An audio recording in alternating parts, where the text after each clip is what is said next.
Shri Ashraf Aloor, good morning. Hello മലയാളത്തിലേക്ക് സ്വാഗതം.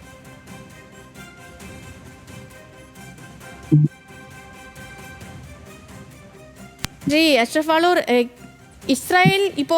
ഇസ്രായേലിന്റെയും ഇറാന്റെയും വൈരം അത് നമുക്കറിയാവുന്ന പോലെ അത് പതിറ്റാണ്ടുകളൊരു ഹിസ്റ്ററി അവർ തമ്മിലുണ്ട്. പക്ഷേ ഇസ്രായേൽ ഇതുവരെ ഇറാനുമേൽ നടത്തിയ ഒരു യുദ്ധമല്ല, അല്ലെങ്കിൽ ഇറാൻ ഇതുവരെ സ്വീകരിച്ച ഒരു സമീപനമല്ല ഇനി അങ്ങോട്ട് എന്ന് വ്യക്തമാക്കുന്ന കാര്യങ്ങളാണ് ഇന്നലെ മുതൽ നമ്മൾ കണ്ടുകൊണ്ടിരിക്കുന്നത്. ഗാസയിലും ലെബനിലും ലിബിയയിലും ഒന്നും നടന്നതല്ല ഇനി കാണാൻ പോകുന്നത് എന്ന വ്യക്തമായ സൂചനയാണോ ഇറാന്റെ സൈനിക തലവനെയും പരമോന്നത ആത്മീയ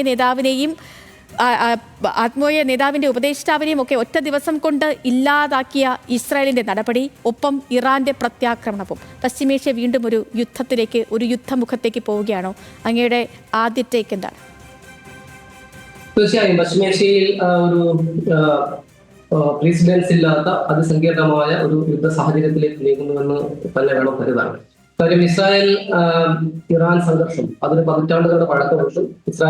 ഇറാന്റെ ഇസ്ലാമിക് വിപ്ലവം തൊട്ട് തന്നെ ആ ഒരു റൈവലറി ഉണ്ട്. മാത്രമല്ല സമീപ കാലങ്ങളിലായി ദീർഘനാളായി ഒരു നേർയുദ്ധം ഇരു രാജ്യങ്ങളും തമ്മിൽ നടന്നു വരികയും ചെയ്യുന്നു.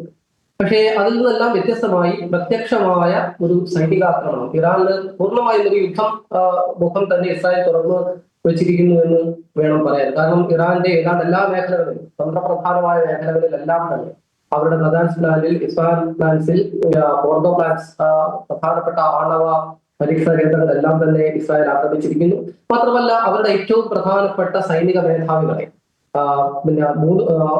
വധിച്ചിരിക്കുന്നു. ഏറ്റവും പ്രധാനപ്പെട്ട സൈനിക ദളം എന്ന് പറയാവുന്ന റവല്യൂഷണറി ഗാർഡ്സ് കോർപ്സിന്റെ മേധാവിയെ വധിച്ചിരിക്കുന്നു, ഖുദ്സ് മേധാവിയെ വധിച്ചിരിക്കുന്നു, സായുധ സേനാ മേധാവിയെ വധിച്ചിരിക്കുന്നു. അതായത് എല്ലാവിധ അന്തർദേശീയ അന്താരാഷ്ട്ര മര്യാദകളും നയതന്ത്ര മര്യാദകളും മറികടന്നുകൊണ്ടുള്ള ഒരു ആക്രമണം, ഒരു ഏകപക്ഷീയമായ ആക്രമണം ഇറാന് മേൽ ഇസ്രായേൽ നടത്തിയിരിക്കുകയാണ്. സ്വാഭാവികമായും ഇറാന്റെ പരമാധികാരത്തെ, അവിടെ ദേശീയ സുരക്ഷയെ ഗുരുതരമായി ചോദ്യം ചെയ്യപ്പെട്ടിരിക്കുന്ന ഒരു സാഹചര്യമാണ്. സ്വാഭാവികമായും ഇറാന് ഏതെങ്കിലും ഒരു തരത്തിലുള്ള ഒരു തിരിച്ചടി ഇതിൽ നടത്താതെ പിൻവലിയാൻ കഴിയില്ല. അത് സമ്പൂർണ്ണമായ ഒരു പേടകലാവും. ഒരു രാജ്യത്തിന്റെ പരമാധികാരം ചോദ്യം ചെയ്യപ്പെട്ടിട്ടും ആ രീതിയിൽ ഒരു പ്രതികരണം ഉണ്ടാകുന്നില്ല എന്ന് വരുന്നത് ഏതൊരു ദേശരാഷ്ട്രത്തെ സംബന്ധിച്ചിടത്തോളം അപമാനകരമായ സാഹചര്യമാണ്. തീർച്ചയായും അതിനുള്ള സമ്മർദ്ദം ഇറാനുണ്ടാവും. അതുകൊണ്ട് തന്നെയാണ് ഇറാൻ തൊട്ടു പിന്നാലെ തെല്ലവീവിനെ ഇസ്രായേലിനെ ആക്രമിച്ചത്. ഏതാണ്ട് 100ഓളം ഡ്രോണുകൾ ഇസ്രായേലിലേക്ക് അയച്ചു. അത് തെല്ലവീവ് ഉൾപ്പെടെയുള്ള നഗരങ്ങളിൽ പതിച്ചു. ഒരാൾക്ക് ജീവഹാനി സംഭവിച്ചു, നിരവധി ആളുകൾക്ക് പരിക്കുണ്ട് തുടങ്ങിയ റിപ്പോർട്ടുകളാണ് ഏറ്റവും ഒടുവിൽ പുറത്തു വരിക. ഇറാന്റെ ഭാഗത്തു നിന്ന് ഒരു പ്രത്യാക്രമണം ഇസ്രായേലും പ്രതീക്ഷിച്ചിരുന്നതാണ്. അപ്പം അതിന്റെ ഭാഗമായിട്ടായിരിക്കും ഒരുപക്ഷെ ഇസ്രായേൽ ഇന്നലെ ജനവാസ കേന്ദ്രങ്ങളിലൊക്കെ പ്രത്യേക ജാഗ്രതാ നിർദ്ദേശമൊക്കെ പുറപ്പെടുവിച്ചതും എല്ലാവരോടും സുരക്ഷിത കേന്ദ്രങ്ങളിലേക്ക് മാറണമെന്ന നിർദ്ദേശമൊക്കെ നൽകിയത്. പക്ഷേ ഇസ്രായേൽ പ്രതീക്ഷിച്ചതിനും അപ്പുറം ഇറാന്റെ ഭാഗത്തു നിന്നും ആക്രമണം ഉണ്ടായി എന്നാണ് ഇപ്പോൾ പുറത്തുവരുന്ന വാർത്തകളിൽ നിന്ന് നമ്മൾ മനസ്സിലാക്കുന്നത്. കാരണം ഇറാന്റെ ഭാഗത്ത് നിന്ന് ഫസ്റ്റ് ഒരു പ്രിസിഷൻ അറ്റാക്കുകളൊക്കെ ആയിരുന്നുവെങ്കിൽ, പക്ഷേ ഇപ്പോൾ ജനവാസ മേഖലകളെ അടക്കം ഉന്നം വെച്ച മിസൈലുകളൊക്കെ പതിക്കുന്നു. അയൺ ഡോമിനെ പോലും ഭേദിച്ച് പല മിസൈലുകളും ഇസ്രായേലിന്റെ മണ്ണിൽ പതിച്ചു എന്ന വാർത്തകളൊക്കെ ദേശീയ മാധ്യമങ്ങളൊക്കെ പുറത്തുവിടുന്നുണ്ട്. അതായത് ഈ ഡിഫൻസ് കേപ്പബിലിറ്റിയുടെ ഹെഡ്ക്വാർട്ടേഴ്സിലേക്ക് പോലും ആക്രമണം ഉണ്ടായിരിക്കുന്നു. അതിനർത്ഥം ഇതൊരു കംപ്ലീറ്റ് വാറിലേക്ക്, അല്ലെങ്കിൽ ഒരു വാറിലേക്ക് മാറുകയാണോ ഈ ഒരു സാഹചര്യം?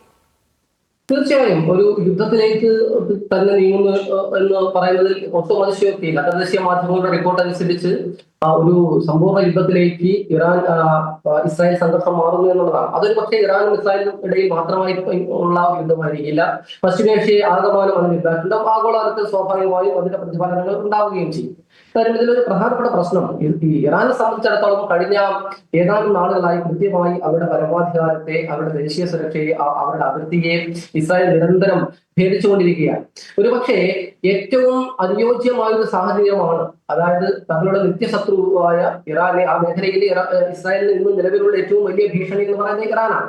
ഇറാനെ ഇല്ലാതാക്കുക അതിന് ഏറ്റവും അനുയോജ്യമായ ഒരു സമയമാണ് ഇത് എന്ന് ഇസ്രായേൽ കരുതി കാണണം. അതുകൊണ്ട് തന്നെയാവും ഇത്ര പെട്ടെന്ന് ഒരു ലാർജ് സ്കെയിൽ ഒരു അറ്റാക്ക്, ഒരു യുദ്ധ സമാനമായ ഒരു ആക്രമണം ഇറാനിൽ ഇസ്രായേൽ നടത്തിയത്. കാരണം നമുക്കറിയാം ആ മേഖലയിലെ ആക്സിസ് ഓഫ് റെസിസ്റ്റൻസ് എന്ന് ഇറാൻ തന്നെ വിശേഷിപ്പിക്കുന്ന ഇറാന്റെ പ്രധാനപ്പെട്ട സഖ്യകക്ഷി അല്ലെങ്കിൽ വലങ്കയായിരുന്ന സിറിയ, അവിടുത്തെ അസദ് ഭരണകൂടത്തെ തൂത്തെറിഞ്ഞ് അവിടെ പുതിയ ഒരു അമേരിക്കൻ ഇസ്രായേൽ താല്പര്യങ്ങൾക്ക് ഒത്ത് ചലിക്കാവുന്ന ഒരു ഭരണകൂടത്തെ അവർ സ്ഥാപിച്ചിരിക്കുന്നു.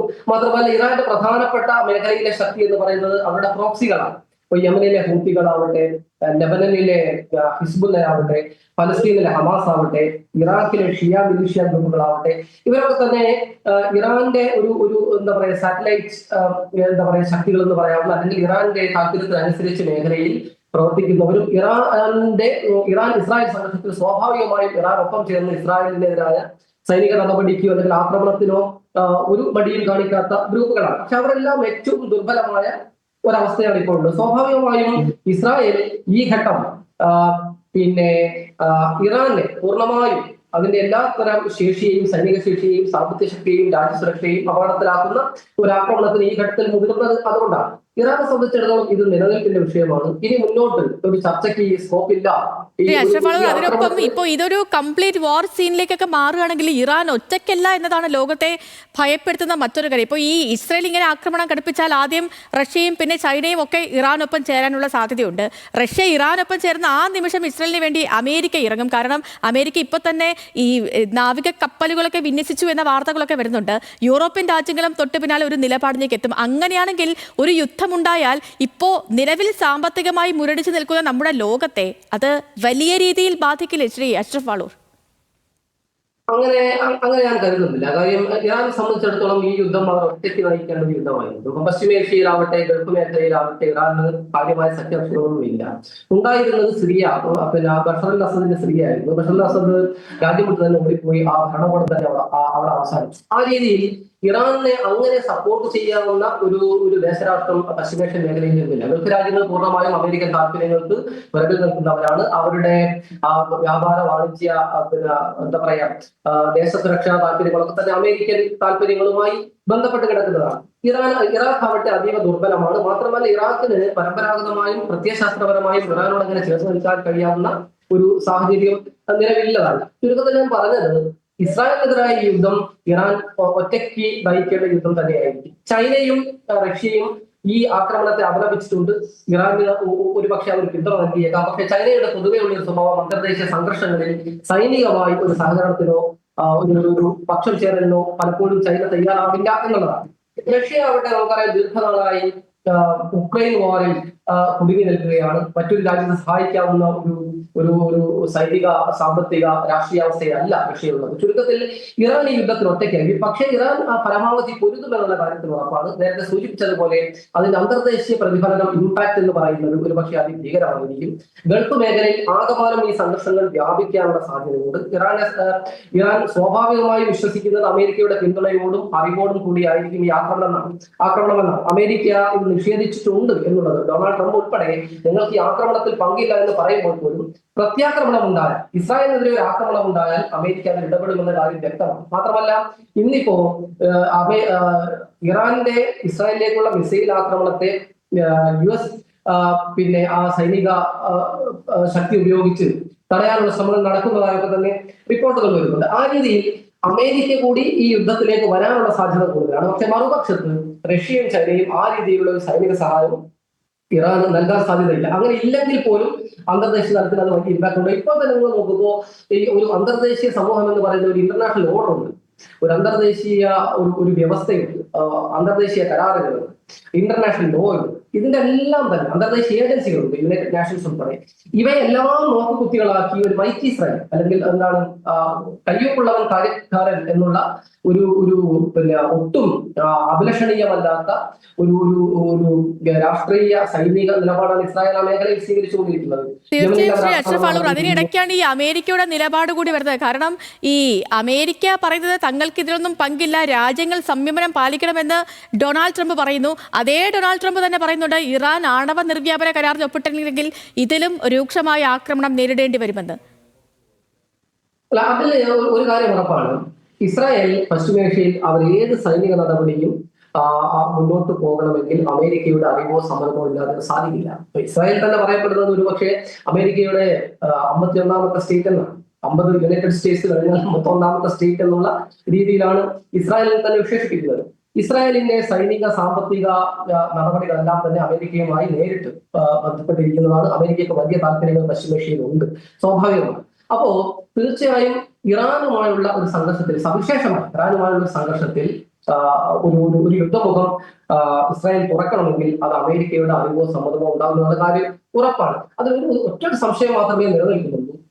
ഇന്ന് നാളെ, അതായത് ഞായറാഴ്ച, ഡൊണാൾഡ് ട്രംപിന്റെ പശ്ചിമേഷ്യൻ പ്രതിനിധിയുമായി ആണവ നിർവ്യാപന കരാറുമായി ബന്ധപ്പെട്ടുള്ള ഇറാൻ വിദേശകാര്യമന്ത്രിയുടെ ചർച്ച നിശ്ചയിച്ചിരിക്കുകയായിരുന്നു. അപ്പൊ നേരത്തെ തന്നെ ആണവ കരാറിൽ നിന്ന് ഡൊണാൾഡ് ട്രംപ് 2018 പിന്മാറിയതിനു ശേഷം ഏറ്റവും പോസിറ്റീവായ ഒരു സ്റ്റെപ്പ് ആ മേഖലയിൽ പുതിയൊരു കരാറിലേക്ക് ഇറാൻ കൊണ്ടുവരാനുള്ള ശ്രമം നടത്തിക്കൊണ്ടിരിക്കുകയാണ് ഇസ്രായേലിന്റെ ആക്രമണം. ഇതിൽ രണ്ട് സാധ്യതകളുണ്ട്. ഒന്നുകിൽ ഇസ്രായേൽ അമേരിക്ക ഇറാൻ ഒരു ആണവ സൗഹൃദ കരാർ അട്ടിമറിക്കാനുള്ള ഇസ്രായേൽ ശ്രമമായിരിക്കണം. അല്ലെങ്കിൽ ഇറാനെ കൂടുതൽ സമ്മർദ്ദത്തിലാക്കി അമേരിക്കൻ ഇസ്രായേൽ താല്പര്യങ്ങളിലേക്ക് എത്തിക്കുന്ന തരത്തിലുള്ള ഒരു ആണവ കരാറിൽ ഇറാനെ നിർബന്ധിച്ച് ഒപ്പുവെപ്പിക്കാനുള്ള സമ്മർദ്ദ തന്ത്രമായി ഒരുപക്ഷെ ഈ ആക്രമണത്തെ കാണാൻ കഴിയും. അത് ഈ രണ്ടാമത്തേതിനാണ് ഞാൻ കൂടുതൽ സാധ്യത കാണുന്നത്. കാരണം ഡൊണാൾഡ് ട്രംപിന്റെ പ്രസ്താവനയിൽ നിന്ന് വായിച്ചെടുക്കാവുന്ന കാര്യം, ഇറാന് മുന്നിൽ ഇനി മറ്റു ഓപ്ഷൻ ഇല്ല, ഒരു കരാറിലേക്ക് വരികയല്ലാതെ മറ്റൊരു ഓപ്ഷൻ ഇല്ല എന്നുള്ള ഒരു സ്റ്റേറ്റ്മെന്റ് അമേരിക്കൻ പ്രസിഡന്റിന്റെ ഭാഗത്തു നിന്നുണ്ടായിരുന്നു. സ്വാഭാവികമായും അമേരിക്കൻ പ്രസിഡന്റ് നേരിട്ട് നടത്തുന്ന ഈ ആണവ കരാറിലേക്ക് ഇറാൻ പൂർണ്ണമായും കീഴടങ്ങിക്കൊണ്ട് ഒരു പരാജിത രാജ്യം എന്ന നിലയിൽ ഇറാനെ കൊണ്ട് ഒരു സമ്മർദ്ദം ചെലുത്തി എല്ലാ ഉപാധികളും അമേരിക്കൻ ഇസ്രായേൽ താല്പര്യങ്ങൾ പശ്ചിമേഷ്യയിൽ അല്ലെങ്കിൽ ആഗോള രാഷ്ട്രീയത്തിൽ സംരക്ഷിക്കപ്പെടാവുന്ന തരത്തിലുള്ള ഒരു കരാറിലേക്ക് ഇറാനെ കൊണ്ടുവരാനുള്ള ഒരു നീക്കമായിട്ടാണ് ഞാൻ ഈ ഒരു ആക്രമണത്തെ ഒരു വശത്ത് നിന്ന് ഈ ആക്രമണത്തെ വാങ്ങി. ശ്രീ അഷ്റഫ് ഫളൂർ, ഇപ്പോൾ ഇത് ഒരു പൂർണ്ണമായ യുദ്ധത്തിലേക്ക് നീങ്ങുമോ എന്ന ചോദ്യമൊക്കെ നിലനിൽക്കുന്ന ഒരു ഘട്ടമാണ്. അതുകൊണ്ട് തന്നെ ഇതിപ്പോൾ എൻ്റെ ഈ ചോദ്യം അത് എത്രത്തോളം വലുതാണ്, എത്രത്തോളം അത് പറയാൻ പറ്റുമെന്ന് എനിക്കറിയില്ല. കാരണം ഇപ്പം ഇന്ത്യയെ സംബന്ധിച്ച ആശങ്കകളുണ്ട്, അതെന്നാൽ പൂർണ്ണ അർത്ഥത്തിലേക്ക് എത്തുന്നുണ്ടോ എന്ന കാര്യവും അറിയില്ല. മധ്യപൂർവ്വ ദേശത്ത് ഉൾപ്പെടെ ഇന്ത്യയിൽ നിന്നുള്ള ഒട്ടേറെ പേർ തൊഴിലെടുക്കുന്ന ഒരു സാഹചര്യമുണ്ട്. പ്രവാസികളും വ്യാപാര ബന്ധവും നയതന്ത്ര വിലക്കയറ്റം, എണ്ണ ഇടപാട്, ഇവയൊക്കെ ഇറാൻ ഇസ്രായേൽ സംഘർഷം രൂക്ഷമായാൽ ഇന്ത്യയെ എങ്ങനെ ബാധിക്കും എന്നൊരു ചോദ്യം നിലനിൽക്കുന്നുണ്ട്. ഇപ്പോൾ ആശങ്കപ്പെടേണ്ട ഒരു സാഹചര്യത്തിലേക്ക് നമ്മുടെ രാജ്യം എത്തിയിട്ടുണ്ടോ ശ്രീ അഷ്റഫ് ഫളൂർ? സവിശേഷമായി ഒരു ഇന്ത്യൻ താല്പര്യങ്ങൾ മാത്രമായി ഏതെങ്കിലും തരത്തിലുള്ള ബുദ്ധിമുട്ടുണ്ടാകുന്ന ഒരു സാഹചര്യം ഉരുത്തിരിഞ്ഞ് വന്നിട്ടില്ല എന്ന് വേണം പറയാൻ. സ്വാഭാവികമായും ഒരു ആഗോളവൽക്കരണ കാലത്ത് ഒരു ഗ്ലോബലൈസ്ഡ് വേൾഡിൽ ലോകത്തിന്റെ ഏത് മുക്കുമൂലയിൽ ഉണ്ടാകുന്ന സംഘർഷങ്ങളും ആഗോളതലത്തിൽ തന്നെ സാമ്പത്തികമായും രാഷ്ട്രീയമായും ബാധിക്കുമെന്നുള്ള കാര്യം ഉറപ്പാണ്. ഇന്ത്യ പോലുള്ള ഒരു രാജ്യത്തെ സ്വാഭാവികമായി ബാധിക്കും. നേരത്തെ സൂചിപ്പിച്ചതുപോലെ തന്നെ പശ്ചിമേഷ്യയിലെ ഏതാണ്ട് എല്ലാ രാജ്യങ്ങളിലും ഇന്ത്യയുടെ വലിയ തോതിലുള്ള പൗരന്മാർ അവിടെ വലിയ തോതിൽ ജോലിയെടുക്കുന്നുണ്ട്. ഇന്ത്യക്ക് ഈ ഇറാനിൽ ഉൾപ്പെടെ ഇന്ത്യക്ക് സാമ്പത്തിക താല്പര്യങ്ങളുണ്ട്. ഈ താല്പര്യങ്ങളൊക്കെ ബാധിക്കാനുള്ള സാധ്യത കൂടുതലുണ്ട്. ഈ യുദ്ധം എസ്കലേറ്റ് അല്ലെങ്കിൽ ഈ സംഘർഷം കൂടുതൽ വ്യാപകമാവുകയാണ്. അങ്ങനെ വ്യാപകമാകാനുള്ള ഒരു സാധ്യത കാണുന്നുണ്ട്. കാരണം ഇറാനെ സംബന്ധിച്ചിടത്തോളം ഇസ്രായേൽ ആണെങ്കിലും ഇസ്രായേലിൽ അമേരിക്കയാണെന്ന കാര്യത്തിൽ ഇറാൻ സംശയം ഇല്ല, അല്ലെങ്കിൽ അന്തർദേശീയ സമൂഹത്തിൽ അങ്ങനെ ഒരു സംശയത്തിന്റെ കാര്യമേ ഇല്ല. സ്വാഭാവികമായി ഞാൻ നേരത്തെ സൂചിപ്പിച്ചതുപോലെ അമേരിക്കൻ താല്പര്യങ്ങൾ ഉണ്ടാകും. അമേരിക്കൻ താല്പര്യങ്ങൾ പശ്ചിമേഷ്യയിൽ പല ഭാഗങ്ങളിലും, പശ്ചിമേഷ്യൻ രാജ്യങ്ങളിൽ ഏതാണ്ട് എല്ലാ രാജ്യങ്ങളിലും തന്നെ, പ്രത്യേകിച്ച് ഗൾഫ് രാജ്യങ്ങളിൽ അമേരിക്കൻ സൈനിക താവളങ്ങളുണ്ട്. അതുകൊണ്ട് തന്നെയാണ് അമേരിക്കയുടെ വിദേശകാര്യ സെക്രട്ടറി കഴിഞ്ഞ ദിവസം ഞങ്ങൾക്കിതിൽ പങ്കില്ല, മറിച്ച് ഏതെങ്കിലും തരത്തിൽ അമേരിക്കൻ താല്പര്യങ്ങളെയോ പൗരന്മാരെയോ ലക്ഷ്യമിട്ടാൽ കനത്ത തിരിച്ചടി ഇറാൻ നേരിടേണ്ടി വരുന്നുള്ള ഒരു മുന്നറിയിപ്പ് നൽകി. അമേരിക്കയും അങ്ങനെ ഒരു സാധ്യത കാണുന്നു. ഈ ഞങ്ങളിതിൽ പങ്കില്ല എന്ന് പറയുമ്പോൾ പോലും അത് ഇറാനോ അന്തർദേശീയ സമൂഹമോ വിശ്വാസത്തിലെടുക്കണമെന്ന് എന്ന് കരുതാൻ വയ്യുന്നുണ്ട്. സ്വാഭാവികമായും അങ്ങനെ ഇറാൻ അമേരിക്കൻ താല്പര്യങ്ങളെ കൂടി ഹനിക്കുന്ന രീതിയിലുള്ള ഒരു ആക്രമണത്തിലേക്ക് പോവുകയാണെങ്കിൽ അത് പശ്ചിമേഷ്യയിൽ ആകമാനം ബാധിക്കുന്ന ഒരു റീജിയണൽ ഒരു കോൺഫ്ലിക്റ്റ് ആയി അല്ലെങ്കിൽ ഒരു സംഘർഷമായി മാറുകയും ആ സംഘർഷം സ്വാഭാവികമായും ലോകത്തെ പ്രധാനപ്പെട്ട രാജ്യങ്ങളെല്ലാം ബാധിക്കും, ഇന്ത്യയും ബാധിക്കും. ഓക്കെ, വളരെയധികം നന്ദി ഡോക്ടർ അഷ്റഫ് ഫളൂർ നമുക്കിപ്പം ചേർന്നതിന്. അങ്ങേക്ക് നല്ലൊരു ദിവസം കൂടി ആശംസിക്കാം.